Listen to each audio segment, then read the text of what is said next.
वहीं 50 साल से चीन का छिपा खतरनाक राज अब दुनिया के सामने आ गया है। अमेरिका के खिलाफ रूस कर रहा है घेराबंदी। सबसे बड़े संयुक्त सेनाभ्यास में हिस्सा लेने चीनी सैनिक की पहली टुकड़ी रूस के लिए रवाना हो गई है। पाकिस्तान के प्रधानमंत्री इमरान खान की अरब देशों में इस्लाम नीति को बड़ा झटका लगा है। इजराइल और बहरीन के बीच अमेरिका ने शांति समझौता करा दिया है। विश्व में युद्ध का बिगुल बजाने वाली हर बड़ी खबर आप देखिए news top 9 world on war mode में। चीन की सबसे खतरनाक साजिश का बड़ा खुलासा हुआ है। चीन का टॉप सीक्रेट परमाणु अड्डा दुनिया के सामने आ गया। चीन के झिंजियांग उइगर स्वायत्त क्षेत्र में स्थापित कोटो के खदान और जल विद्युत संयंत्र से परमाणु कार्यक्रम को भी गुपचुप तरीके से बढ़ाता रहा है। इस बड़े राज को चीन दुनिया से करीब 5 दशकों तक छिपा कर रखे हुए था। रूस में 21 से 26 सितंबर तक चलने वाले संयुक्त सैन्य अभ्यास कॉकस 2020 में हिस्सा लेने के लिए चीन की सैन्य टुकड़ी मॉस्को के लिए रवाना हो गई। टैंक और आधुनिक सैन्य हथियारों के साथ चीन की पीएलए का पहला जत्था कल रवाना हुआ है। रूस में सबसे बड़े संयुक्त सैन्य अभ्यास में Armenia, Belarus, Iran, Myanmar, Pakistan की सेना भी शामिल होंगी। विवादित पूर्वी चीन सागर के द्वीपों के आसपास चीन की बढ़ती सैन्य गतिविधि को देखते हुए जापान सरकार ने पड़ोसी देशों को सावधान किया है। उसकी हिमाकत के खिलाफ अब वो भी सामने आ गया है। इस्तीफे से पहले तत्कालीन प्रधानमंत्री शिंजो आबे ने पहली बार अपने मिलिट्री प्लान में बदलाव किए थे, वो अब काम आ सकती है। जापान समुद्री इलाके के अलावा जमीन पर भी लंबी दूरी की मिसाइलों के हमले में सक्षम है। यूएई के बाद इजराइल का बहरीन के साथ भी शांति समझौते के लिए सहमति बन गई है। अमेरिकी राष्ट्रपति डोनाल्ड ट्रंप ने इस समझौते के होने का ऐलान किया।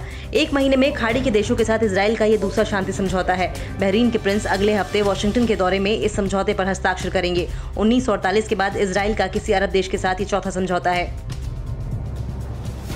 चीन ने अमेरिका से दो टूक कह दिया है कि नवंबर में होने वाले अमेरिकी राष्ट्रपति चुनाव में उसकी कोई दिलचस्पी नहीं।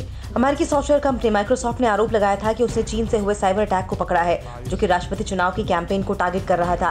ट्रंप ने भी कुछ दिन पहले कहा था कि उनके प्रतिद्वंदी जो बाइडेन अगर जीते तो चीन की जीत होगी। एक दूसरे के खिलाफ दूतावास से लेकर वीजा मामलों को लेकर बदले की कार्रवाई कर रहे अमेरिका और चीन के साथ तनाव और बढ़ गया है। चीनी छात्रों के वीजा रद्द करने के बाद चीन ने अमेरिका और हांगकांग में अमेरिकी दूतावास और काउंसलेट के राजनयिकों पर रेसिप्रोकल प्रतिबंध लगा दिए हैं। चीन ने अमेरिका में चीनी दूतावासों पर से प्रतिबंध हटाने को कहा।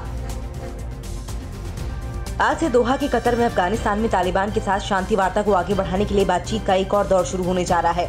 अमेरिकी विदेश मंत्री माइक पोम्पियो कतर में होने वाले शांति वार्ता के उद्घाटन समारोह में शामिल होंगे। फरवरी में तालिबान के साथ हुए शांति समझौते में अमेरिका ने अहम भूमिका निभाई थी। पोम्पियो ने कहा, शांति के लिए और कोई दूसरा रास्ता नहीं है। ईरान की राजधानी तेहरान में एक बैटरी वर्कशॉप में हुए धमाके से पूरे इलाके में अफरा तफरी मच गई। धमाके में पूरी दुकान पूरी तरह से तबाह हो गई है। धमाके की चपेट में आने से एक शख्स की मौत हो गई, जबकि कई लोग घायल हुए। कुछ कार और घरों को भी नुकसान पहुंचा है। अभी तक धमाके के पीछे किसी साजिश का शक नहीं गया है। उत्तर कोरिया के तानाशाह किम जोंग कोरोना वायरस से इतने खौफजदा हो गए हैं कि उन्होंने अब चीन के बॉर्डर से घुसपैठ करने वालों को सीधे गोली मारने के आदेश दे दिए हैं। किम जोंग ने चीन से लगी अपनी सीमा पर 1 से 2 किलोमीटर के इलाके को बफर जोन बना दिया है, जिसमें स्पेशल ऑपरेशन फोर्स तैनात किए गए हैं। न्यूज़ टॉप 9 रोज सुबह 7 बजे और शाम 7 बजे सिर्फ TV9 भारतवर्ष पर।